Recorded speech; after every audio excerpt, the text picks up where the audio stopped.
सूर्याय नमः भुवन भास्कराय नमः प्रणमामि नमस्करोमि। दक्षिण दिशा में अपने पितृ देवताओं को प्रणाम करेंगे। पितृ देवताओं से आज्ञा लेंगे कि हम ये यज्ञ आरंभ करने के लिए जा रहे हैं, आप तृतीय दिवस की पूजा प्रारंभ करने के लिए जा रहे हैं। हमारे ऊपर ऐसा अनुग्रह करना कि हम इसी प्रकार से आपके शुभ कार्य करते रहें। ओम पितरेभ्यः स्वधायेभ्यः स्वधा नमः पितामहेभ्यः स्वधायेभ्यः स्वधा नमः प्रपितामहेभ्यः स्वधायेभ्यः स्वधा नमः अक्षन्न पितरो मिमरन्त पितरो पितृबन्ध पितरः पितरः सुन्दरवन्। पितृ देवताओं को प्रणाम करने के बाद वायव्य किरणों के जो हमारे इष्ट देवता हैं चिरंजीवी भगवान श्री हनुमान जी महाराज, हनुमान जी को प्रणाम करेंगे। ओम अतुलित बलधाम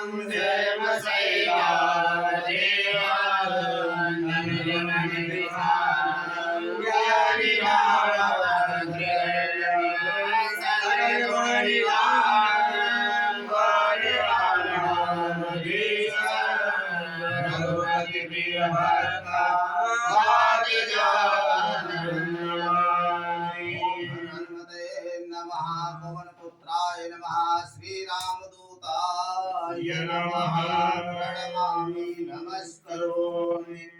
सन्मुख में सर्वतोभद्र प्रतिष्ठापित मां भगवती जगदम्बिकाई कात्यायनी देवी विराजमान है। माता को प्रणाम करेंगे और उनसे आज्ञा लेंगे कि यह यज्ञ आरंभ होने के लिए जा रहा है, इसमें आकर के और हमारी पूजा को स्वीकार करें। ओम खड्गं चालये सुतापमरिघं सूर्यं मुदोर्ये श्रिया सन्तां सन्ददति करये श्रीनयना सर्वांगे भूषाभिमानीरा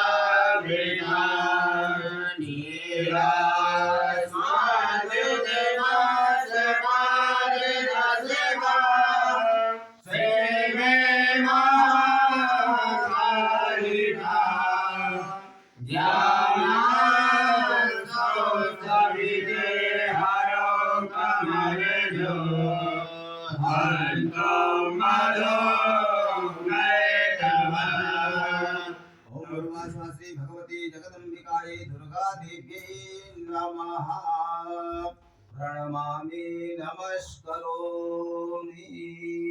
अथ गणपति पूजनं च ध्यानम्।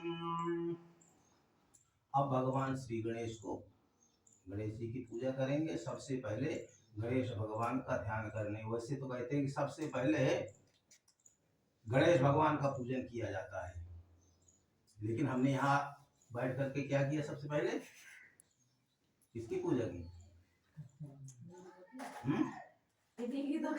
किसकी? सबसे पहले किसकी की?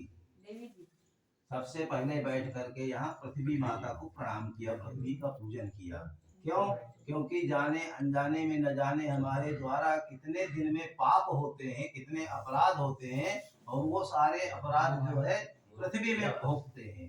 जब से हम चारपाई से जगते हैं और जब तक शयन नहीं करते हैं, न जाने कितने अपराध बन जाते हैं। कुछ जाने में होते हैं और कुछ अनजाने में हो जाते हैं। उन अपराधों की क्षमा प्रार्थना करने के लिए, उन अपराधों से मुक्ति प्राप्त करने के लिए हम सबसे पहले पृथ्वी का पूजन करते हैं। भागवत में एक श्लोक आया है, जितासनो जितश्वासो जित संगो जितेंद्रियः।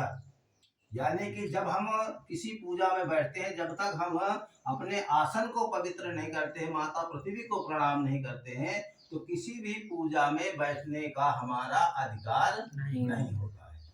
तो सबसे पहले हमें आसन पर विजय प्राप्त करनी चाहिए, यानी कि हमें बैठने का पूरा अभ्यास होना चाहिए। जब तक हम अभ्यास नहीं करेंगे बैठने का, तब तक हम पूजा नहीं कर पाएंगे, किसी भी देवता की, किसी भी देवी की।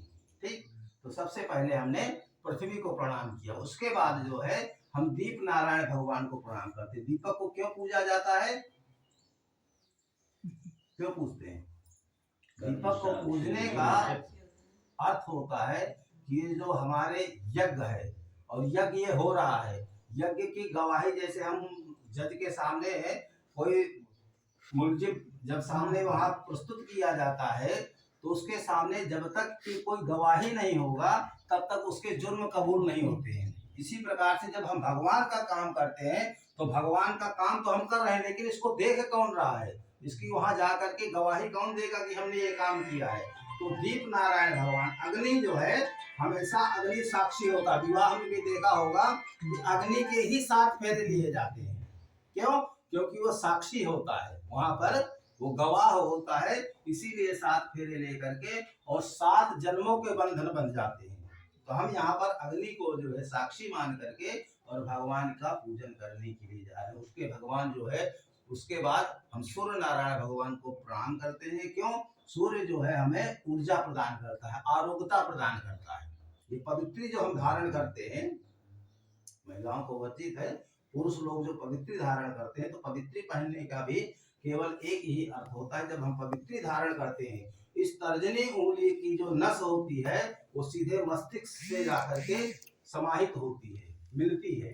तो जब सूर्य की किरणें जो है, जिस प्रकार से हमारे मोबाइल में आजकल नेटवर्क आता है, तो हम ये तर्जनी पहनने का केवल एक ही तात्पर्य होता है कि वो नेटवर्क जो है, कवर जो है, वो सूर्य भगवान से जो किरणें हैं वो आकर के और इस तर्जनी उंगली पे आकर के उसका जो है प्रभाव होता है और उसके द्वारा जो है हमारे पूरे शरीर में जो है उसका संचार होता है। तो हमारा जो मन है वो मन हमारा एकाग्र होने के लिए ये तर्जनी उंगली में जो है पवित्री धारण की जाती है। ठीक, उसके बाद जो है हम अपने पितृ देवताओं को प्रणाम करते हैं। पितृ देवताओं को क्यों करते हैं? क्योंकि जब हम घर में जिस कुल में जिस गोत्र में हम जन्म लेकर के आए हैं, जब तक हमारे पितृ देवता प्रसन्न नहीं होंगे तो कोई भी कार्य हमारा सफल नहीं होता है। चाहे यज्ञ हो, चाहे विवाह हो, कोई भी संस्कार हो, जब तक हम पितरों का अपने आवाहन नहीं करते हैं, उनका पूजन नहीं करते हैं, तो कोई भी अनुष्ठान हमारा सफल नहीं होता है।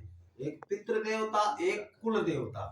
कुल देवता अलग होते हैं और पितृ देवता अलग होते हैं। पितृ होते हैं हमारे कुल, मतलब है जो गोत्रीय होते हैं, हमारे बाबा बड़बाबा जो भी होते हैं गोत्रीय, वो जो हमारे पितृ देवता होते हैं। और कुल देवता होते हैं जो